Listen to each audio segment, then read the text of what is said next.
بسم الله الرحمن الرحيم. واذكر في الكتاب مريم إذ انتبذت من أهلها مكانا شرقيا فاتخذت من دونهم حجابا فأرسلنا إليها روحنا فتمثل لها بشرا سويا.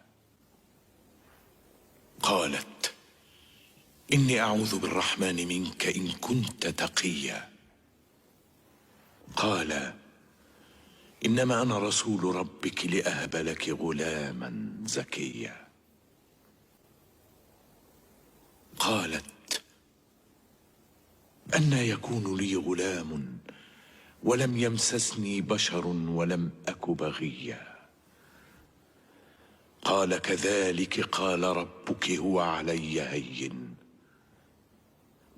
ولنجعله آية للناس ورحمة منا وكان أمرا مقضيا. صدق الله العظيم.